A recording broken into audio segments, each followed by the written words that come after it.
Good evening, everybody. This is another edition of Monica Guzman live during the week. My overall theme this week was lead up to Independence Day 2021.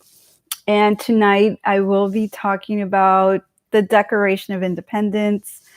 I am going to, so my history go-to resource is the 9th edition of the American Pageant. And so I'll be reading a passage to you tonight, outlining Thomas Jefferson's definition of independence. And it was Jefferson who wrote a list of 27 grievances that Great Britain was committing against the colonists. And that is included in the Declaration of Independence. And so, Jefferson was obviously one of the great thinkers. Then you've got Ben Franklin, James Madison. George Washington wasn't a philosopher the way Thomas Paine was, John Locke, Thomas Jefferson.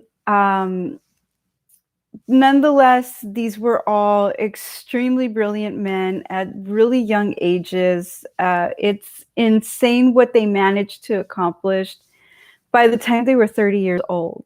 And again, put it up against what's happening right now in the United States with 25-year-old males playing video games and smoking pot.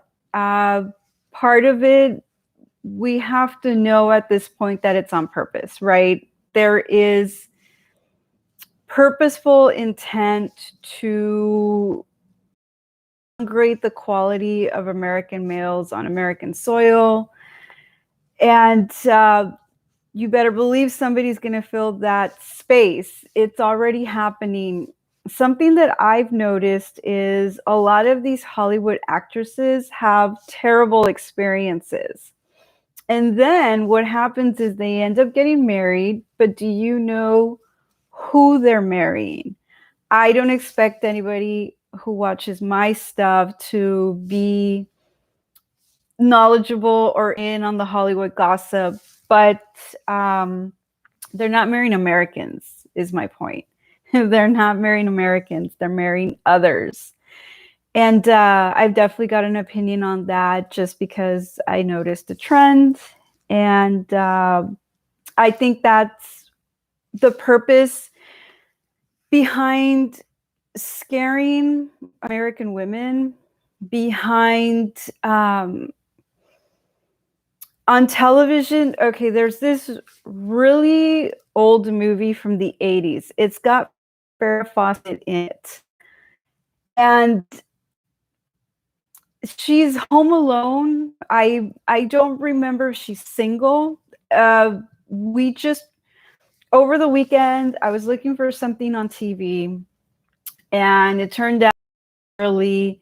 And so we started flipping through all the channels, and this specific movie was on. So again, it's Farrah Fawcett, and it's some other actor. I believe this is a movie from the 80s, possibly the 70s, because she's older. She's not her Playboy poster self anymore. She's older. And again, I believe she's home alone, and some dude enters her home and holds her hostage, and she manages to fight back. But if you're a single woman, you lock your doors, right? Because you wonder to yourself, is some dude going to walk into my home and hold me hostage too? So movies like that, entertainment like that, 90210 Beverly Hills has a lot of these instances of, like, when Kelly Taylor, once they're out of college at this point, she gets raped. She gets raped in the middle of the street. Literally, she gets thrown into an alley by a white guy. But if you know the statistics, you know that it's not white guys raping white women, right? We all know that it's a higher percentage of Africans raping white women, and then um, there's other statistics for the African community, such as domestic violence. But what's happened is the public, 80% of the public is influenced by fiction. I want to reference once again that Grey's Anatomy episode. It's probably been 2 years by now, where all the white people who watched it felt guilty about being white. And so 80% of the population is vulnerable to conditioning based on what they see on television, based on what they see on streaming, based on what they see in sports. And so it's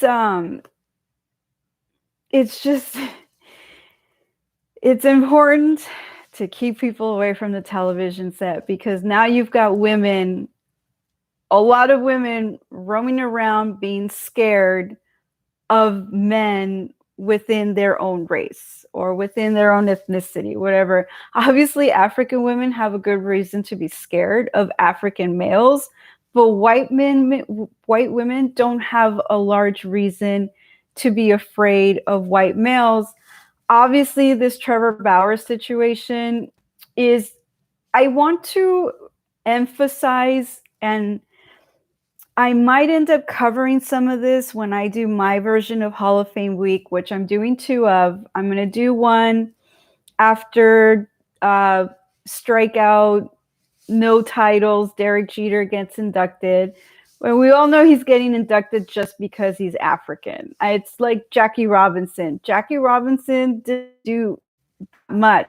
He had a very short career, like Sandy Koufax, yet both of them were inducted into the Hall of Fame, and it's obviously because Jackie Robinson was American, Sandy Koufax is Jewish, and then so there's a lot. I'm going to, before I really dig in to dissecting the Hall of Fame, I'm going to lay down some groundwork. I'm going to explain to you what's happening in MLB, why MLB ratings are in the toilet, literally like down the toilet in the gutter. And then I'm also going to talk about obviously who runs MLB.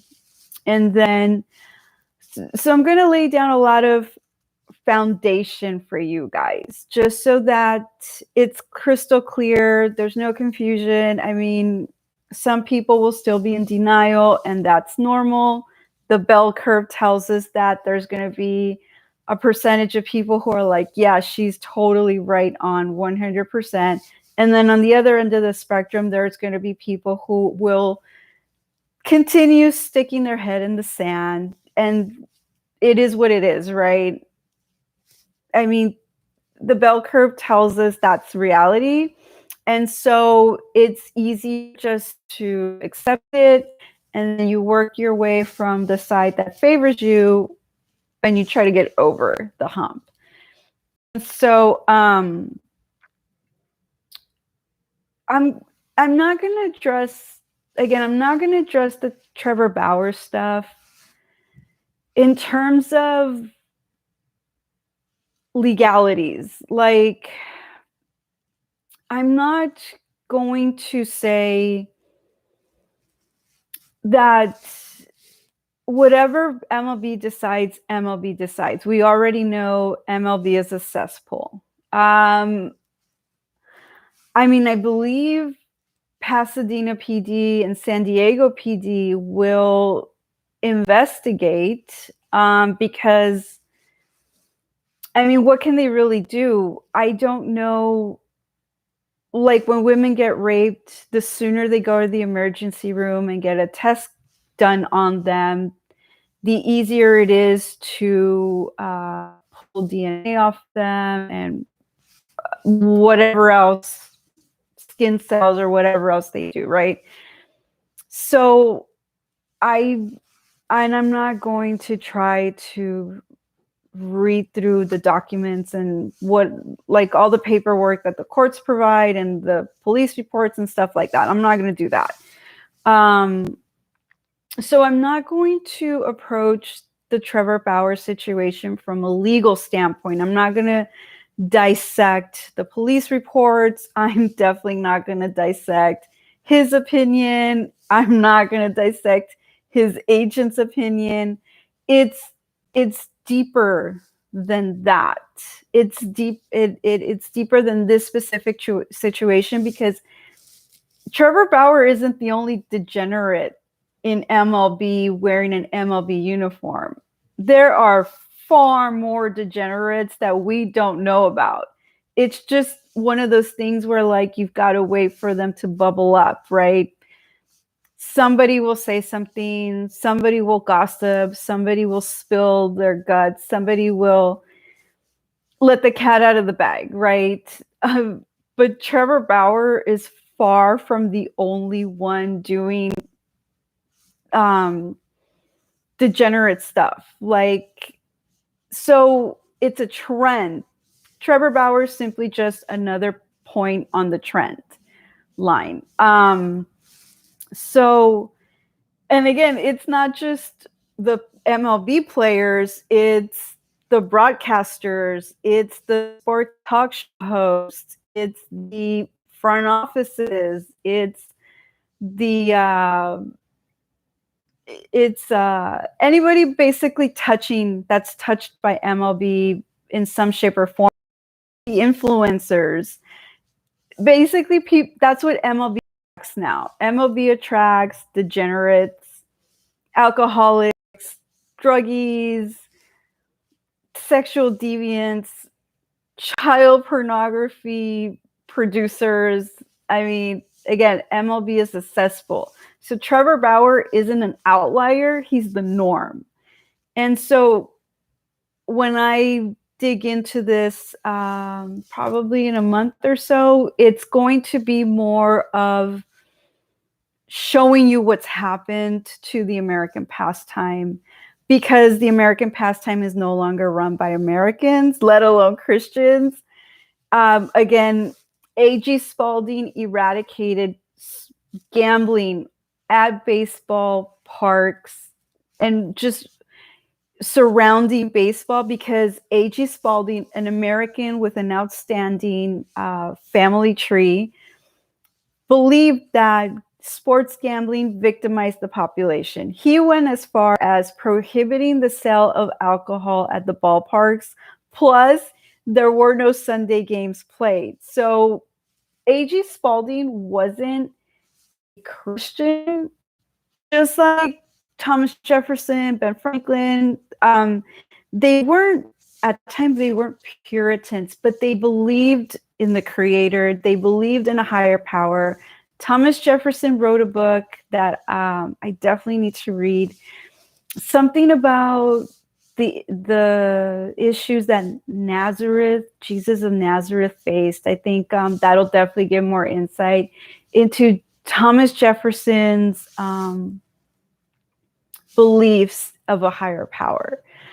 So again, A.G. Spalding believed that sports gambling victimized the population. The Jewish community that runs MLB has brought sports gambling back with a bang. And on top of that, Robert Manfred wants to legalize sports gambling at the federal level.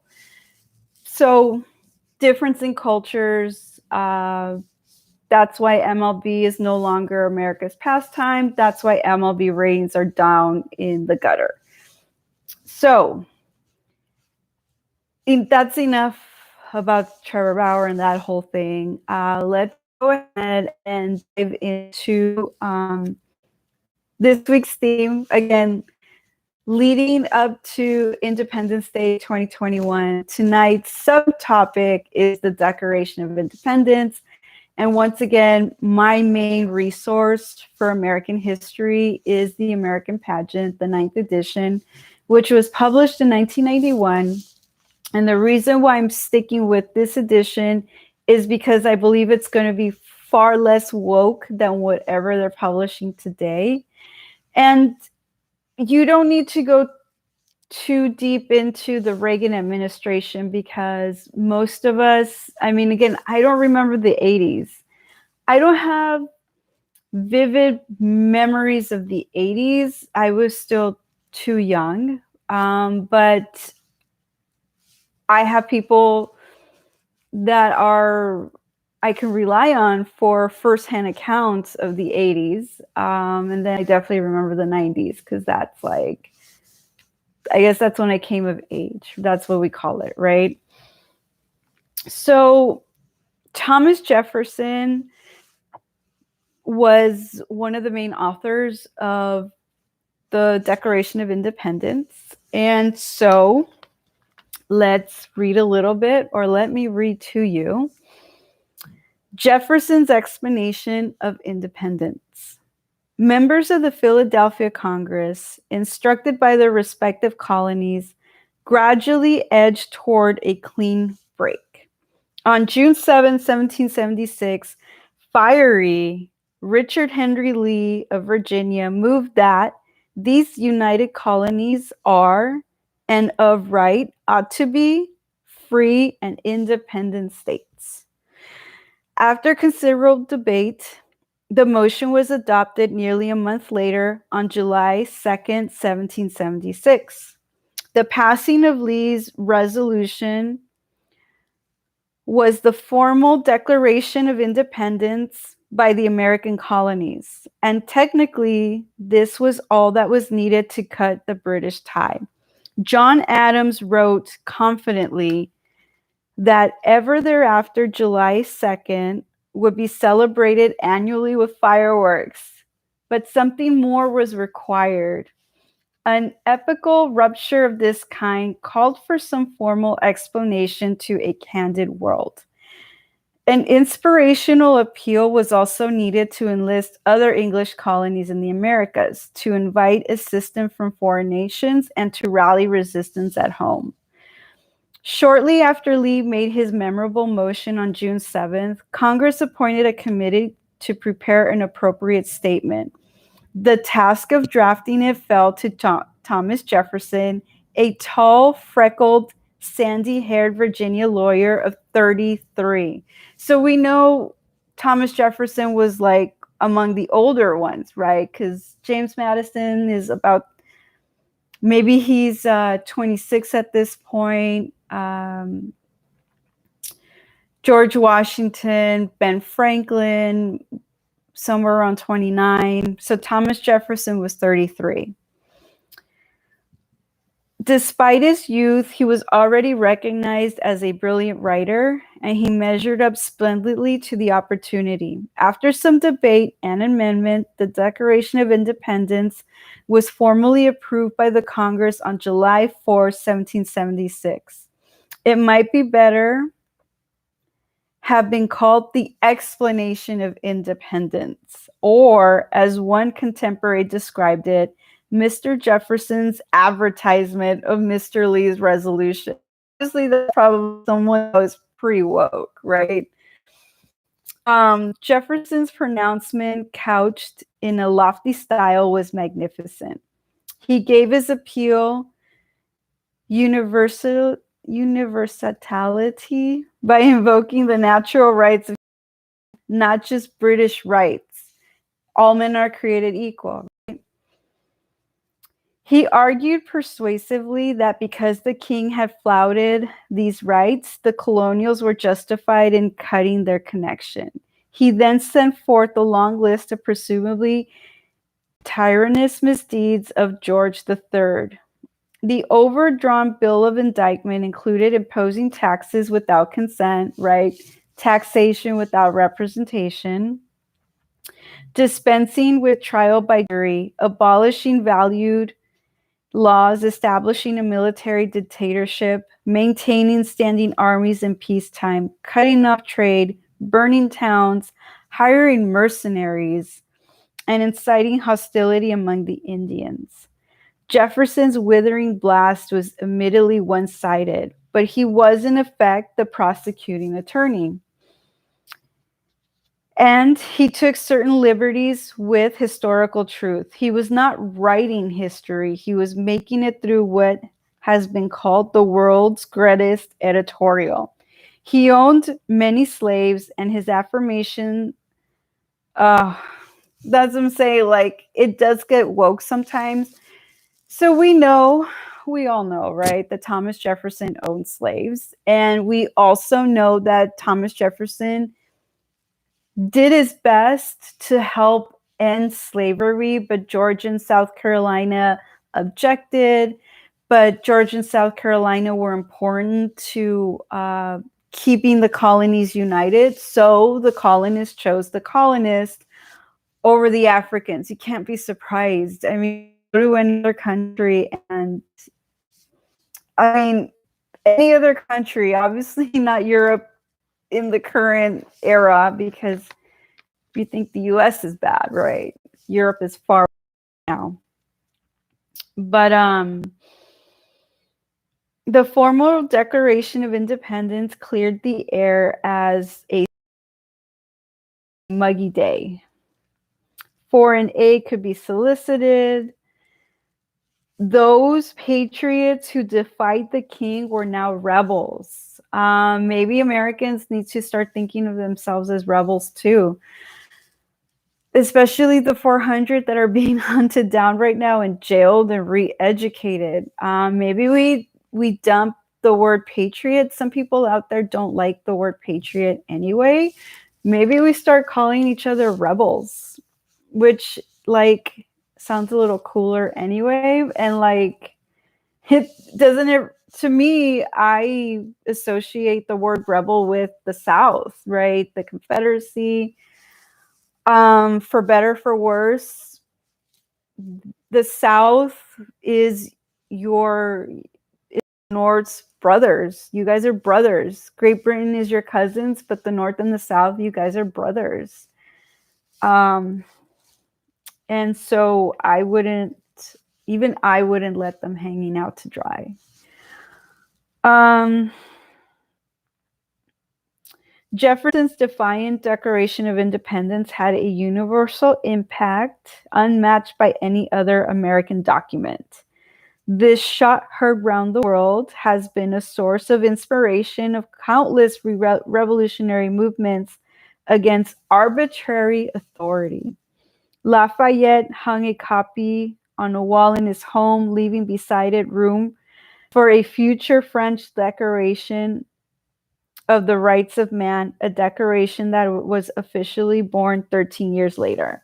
And I've read that before in other texts, that the colonies declaring independence was actually good for the rest of several other parts of the world at that time. Canada started to form itself, even though Canada is like currently falling apart at the seams. You guys have to stand your ground. The enough of crushing you by making you feel bad about. Rand Paul is doing some really outstanding tweets in terms of explaining why abandoned graves were found. So I recommend. So a lot of these people, I know them by their Twitter handle. I don't know their first names. Scott Preller, The Persistence, has posted a really great video of the work that he's doing. But I know him as The Persistence because, again, I use Twitter as my go-to source for what's going on. But I'm also not influenced by Twitter. Like, again, I like that their algorithms, the way it's set up, I like that it shows me stuff based on keywords that I tweet about. It makes it a lot easier to find stuff. And then especially on days where I don't check Twitter, when I go catch up, the stuff that's most pertinent to what interests me pops up first. And I actually appreciate that, even though Twitter doesn't like us very much. But we'll see how Trump's social media platform goes. I've definitely got thoughts on that. Like, we have to be so careful of not becoming an echo chamber. Like, I'm in a very California mood, apparently. The likes are just flowing out today or tonight. Very California of me tonight. We can't become an echo chamber. So Gab, I don't check in on Gab, and I admit that it's because they don't have an app, or at least I haven't checked the Apple Store to see if they have an app now. But social media on a website is a little more difficult to navigate. So maybe that's one of the reasons. But we can't become an echo chamber, and I will explain that in more detail in the future. Again, there's some insights that I definitely don't want to spill. There are other people who watch these videos, and it's one of those things where like they take ideas wherever they can get them, and some ideas, I mean, they're not going to end up being proprietary, but you definitely want to get a running start, right? And so just given the way things are falling apart at the seams, professional sports and whatnot, we need a running start. So hopefully I'll figure out a way to meet some of you guys, and we can do a decentralized think tank moment or session, and then kind of go from there. So I am flipping over to the Declaration of Independence so that I can read it to you guys and then drop in my 2 cents, because you can romanticize American history, and you can also romanticize American baseball. Because America was formed out of romanticism, right? Young men, they came to this barren land on boats, and then once generations started to be birthed on this soil, those young men saw freedom and adventure and exploration, and they headed west. And I mean, Cy Young, a farmer from Ohio, headed to, I don't believe it was Idaho. He went to, was it Oklahoma? Maybe the Dakotas. Because Cap Anson, Iowa, sorry, not Idaho. So there was a lot of romanticism right up to the Industrial Revolution. Young men had the freedom to go find themselves by heading west and exploring. They participated in the gold rush. They helped build the Continental Railroad. They lived by the seat of their pants. And some of them lived in the wild, wild west. Some of them didn't come out of it. But young men weren't confined to a classroom where they are expected to adhere to the feminized version of education, because we know that young men like Cap Anson are good at sitting still for long periods of time. Even in its tiny schoolhouse, like Cap Anson saw it as a jail cell. So again, we've got to get these guys off the video games, off the drugs, and we've got to find them opportunities to allow them to find their self-worth. And a 40-hour-a-week job is a good start. I understand that it's monotonous labor for some, but come up with alternative solutions then. What goes with manufacturing, agriculture, farming, ranching? What's another alternative? You know, personally, I believe that young men are more likely to thrive in those environments, but if there are other solutions, let's do that too then. Okay, so tomorrow's July 2nd. I don't know how much was written on July 2nd, 1776, but maybe we can like start declaring that pre-Independence Day, since that's when James Madison felt that the day would be celebrated with fireworks. And you know, it's interesting. Again, it depends on where you live, but I do know of a couple cities in California that will not allow residents to do the firework thing. Now we know the firework tradition comes all the way back from 1776. So you have to assume that the people who are trying to crush America also know that the firework tradition goes all the way back to 1776 too. So they're purposely taking this tradition away from you under the guise, in California, it's wildfires. And I believe there's already something happening in Northern California. And so I don't know. I mean, I'm not naive. And I understand the difference between fiction and nonfiction, but it still surprises me, like the levels of evil that are out there. Like I sometimes I say to myself, okay, that's the most evil it can get, right? And then I discover that no, there is another level of evil out there, and it's just crazy. And so on some of these things, I don't know. Are they taking away fireworks from American citizens on Independence Day because it's a tradition that goes all the way back to 1776? I don't know how evil. I don't know how far the evil stretches. But fireworks and Independence Day go hand in hand, and now we've got pre-Independence Day, July 2nd.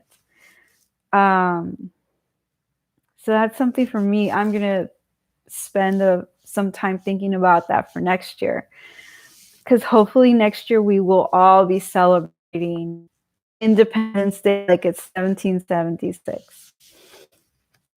Okay, so the Declaration of Independence in Congress, July 4, 1776.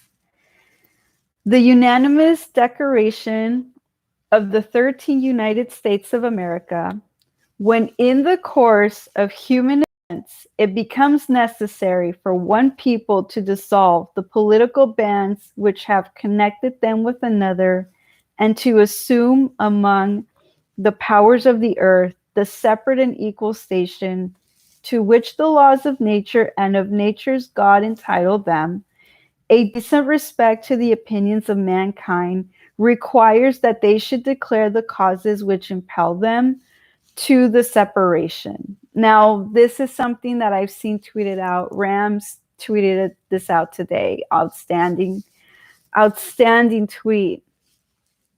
We hold these truths to be self-evident, that all men are created equal, that they are endowed by their Creator with certain unalienable rights, that among these are life, liberty, and the pursuit of happiness, that to secure these rights, governments are instituted among men, deriving their powers from the consent of the governed, that whenever any form of government becomes destructive of these ends, it is the right of the people to alter or abolish it, and to institute new government, laying its foundation on such principles and organizing its powers in such form as to them shall seem most likely to affect their safety and happiness.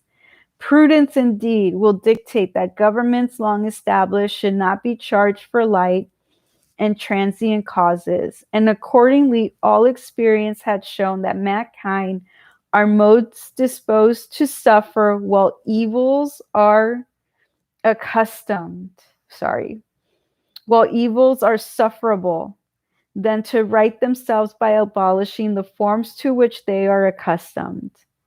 But when a long train of abuses and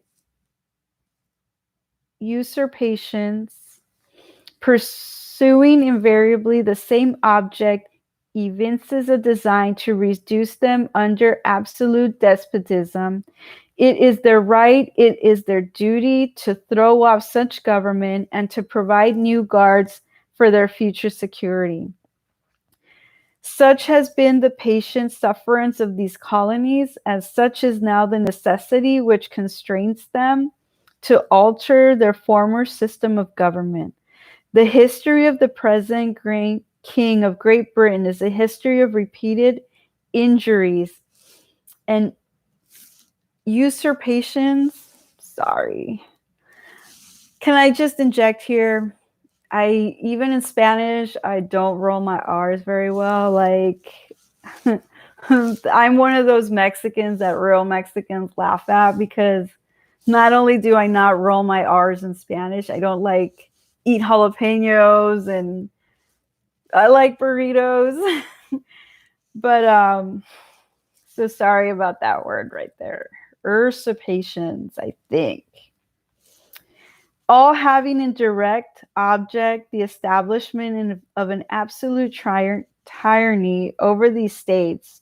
To prove this, let facts be submitted to a candid world. He has refused to assent to laws the most wholesome and necessary for the public good. He has forbidden his governors to pass laws of immediate and present importance unless suspended in their operation till his assent should be obtained. And when so suspended, he has utterly neglected to attend them.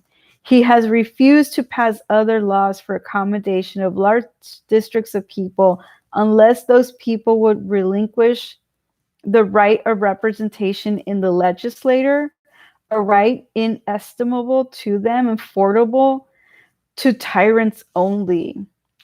He has called together legislative bodies at places unusual, uncomfortable, and distant from the depository of public records for the sole purpose of fatiguing them into compliance with his measures. He has dissolved representative houses repeatedly for opposing with manly firmness his invasions on the rights of people. He has refused for a long time after such dissolutions to cause others to be elected, whereby the legislative powers, incapable of annihilation, have returned to the people at large for their exercise, the state remaining, in the meantime, exposed to all the dangers of invasions from without and convulsions within. He has endeavored to prevent the population of these states for that purpose, obstructing the laws for naturalization of foreigners, refusing to pass others to encourage their migration hither, and raising conditions of new appropriations of land. He has obstructed the administration of justice by refusing his assent to laws for establishing judiciary powers. He has made judges dependent on his will alone for the tenure of their offices and the amount and payment of their salaries. He has erected a multitude of new offices and sent hither swarms of officers to harass our people and eat out their substance. He has kept among us in times of peace standing armies without the consent of our legislators. He has affected to render the military independent of and superior to the civil power. He has combined with others to subject us to a jurisdiction foreign to our Constitution and unacknowledged by our laws, given his assent to their acts of pretend legislation, for quartering large bodies of armed troops among us, for protecting them by a mock trial, from punishing any murders which they should commit on inhabitants of these states, for cutting off our trade with all parts of the world, for imposing taxes on us without consent, for depriving us in many cases of the benefits of trial by jury, for transporting us beyond seas to be tried for pretend offenses, for abolishing the free system of English laws in a neighboring province, establishing therein an arbitrary government and enlarging its boundaries so as to render it at once an example and fit instrument for introducing the same rule in these colonies, for taking away our charters, abolishing most valuable laws, and altering fundamentally the forms of our government, for suspending our own legislators and declaring themselves invested with power to legislate for us in all cases whatsoever. He has advocated government here by declaring us out of his protection and waging war against us. He has plundered our seas, ravaged our coasts, burned our towns, and destroyed the lives of our people. He is at this time transporting large armies of foreign mercenaries to complete the works of death, desolation, and tyranny already become with circumstances of cruelty and perfidy scarcely paralleled in most barbarous ages and totally unworthy the head of a civilized nation. As I'm reading this, the stuff that's flashing through my mind is everything that's happening right now to Americans. Everything that was happening and leading up to 1776, you can make parallels between the lead up to 2021 and the lead up to 1776. So this is why you guys, you 25-year-old young men, you've got to get off the drugs, get off the video games. Your families need you. Your neighborhoods need you. Your households need you. If you are married and you have children, they need you. And again, it's more out there now. We see that the purge is happening anyways from the American military. So this isn't a good time to join. Now, I believe it's 25% of young men don't qualify anyways. And that's why I'm saying you guys get into shape, get a healthy diet in you. And I don't mean like start eating a zucchini spaghetti or whatever. I don't read magazines. I was like a total consumer of magazines for several years. And I switched over from the women's fitness magazines to the men's fitness magazines, because your recipes were more like in line to what I wanted to eat. I was not interested in eating spaghetti squash or squash spaghetti or whatever. And I had to make lifestyle changes. And I will reveal my diet again, future streams, because okay, so after my pregnancy several years ago, I knew that I needed to cut calories to lose the baby weight. So I lost the baby weight and then I gained it back. And so I had to re-lose it. And I was like, okay, manage the calories. And I did that. But I was also eating like Alfredo fettuccine like 3 times a week, which is a no-no. I was consuming carbs for sure, but I was also consuming, it's like, well, if you eat your favorite combo at your favorite fast food restaurant and that's all you eat that day, well, that's what, like 1,200 calories. But that's not going to help you lose weight. It's not just the calories. It goes beyond that. And definitely the change that I made diet-wise, I averaged as an impressive average weight loss, pound loss per month without a day of exercise. And it's like, I'm sorry I keep doing the California thing tonight. I apologize. I'm not sure why. So without a day of exercise, I didn't hit a plateau, which was shocking. And it's been a significant amount of weight loss. Again, without a day of exercise. But I was told. So I did one of those tests where you hold the bars and it measures everything, like your fat percentage and your water percentage and your weight. And then it tells you based on your height what you should be at. And the store associate, she told me, she's like, just by sitting there, you're burning like 900 calories a day. So you've got to balance what you're burning with what you're eating.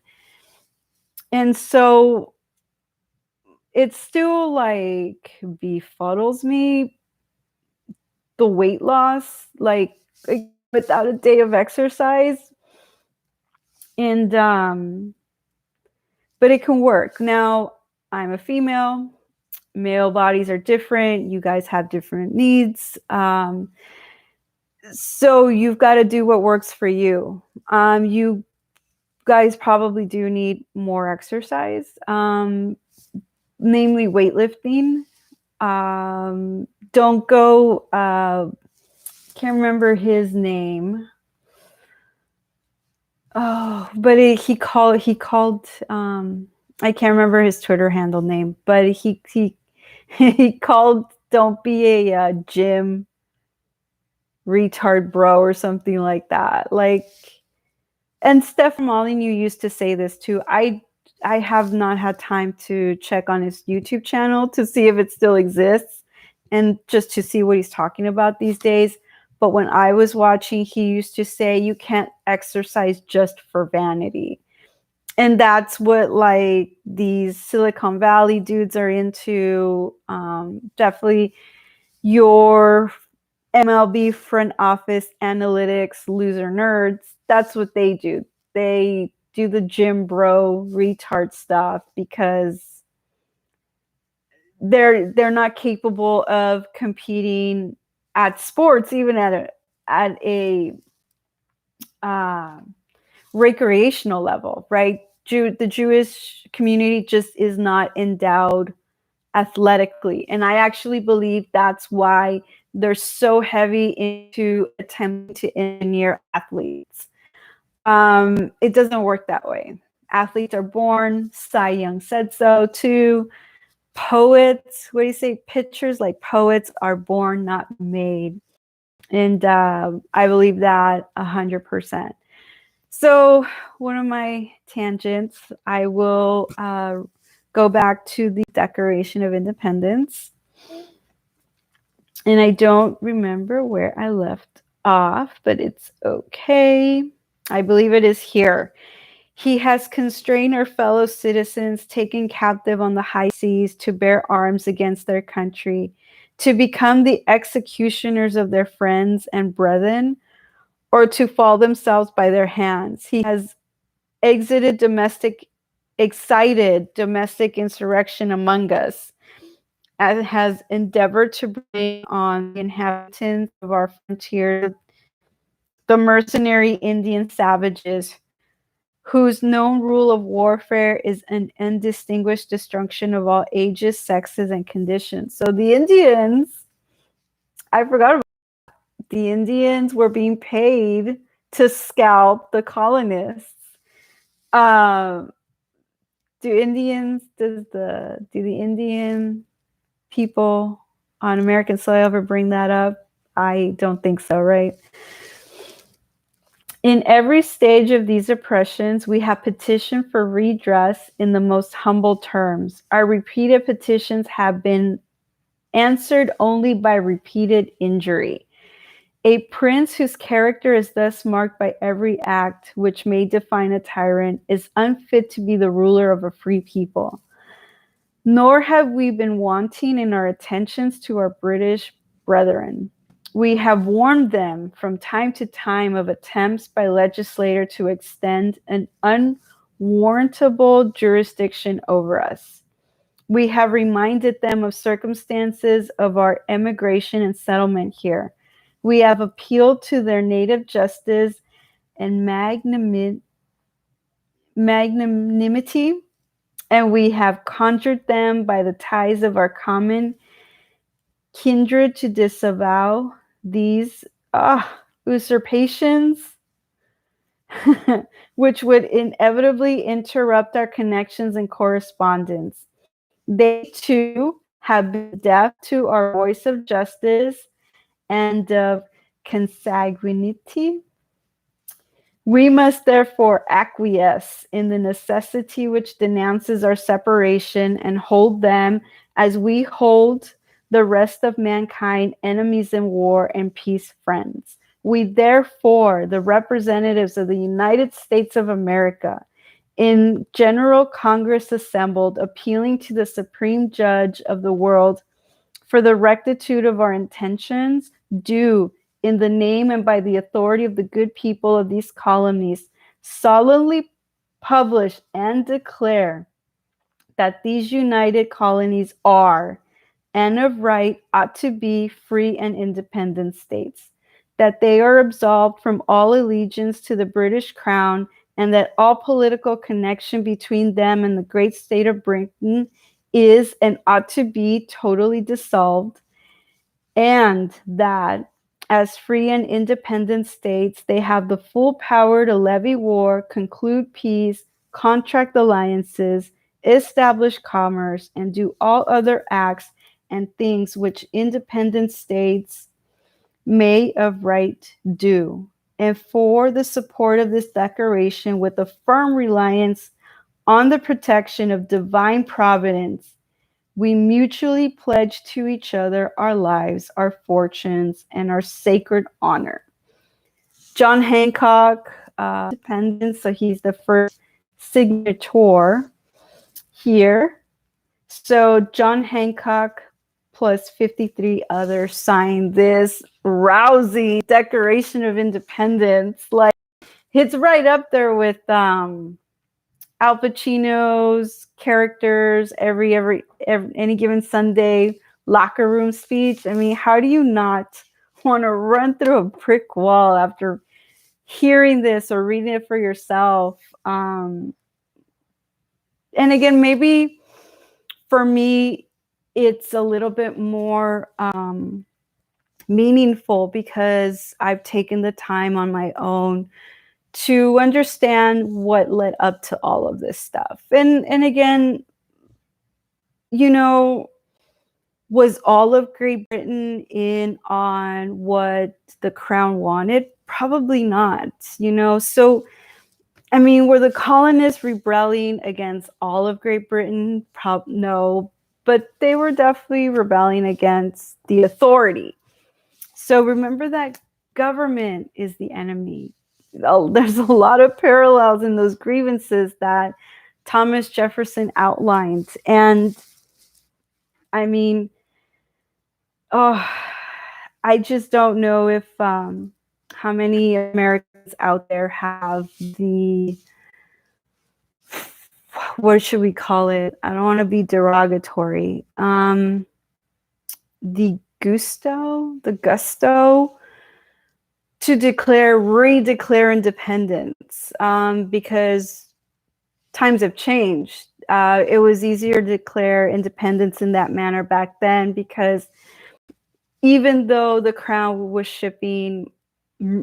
paying mercenaries and was shipping British soldiers to the colonies, it was a different time. Like, we've got cars, we've got a lot of different stuff today. And so different times. It's just different times. And we've got to be prepared for whatever the next steps are truly going to be.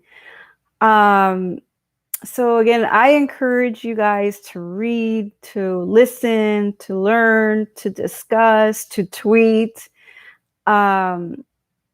Just more people talk amongst themselves about these things, the more likely it'll spread, and maybe we can finally meaningfully push back on what's happening to this country, because again, this is the beacon of freedom around the world. It's the only one.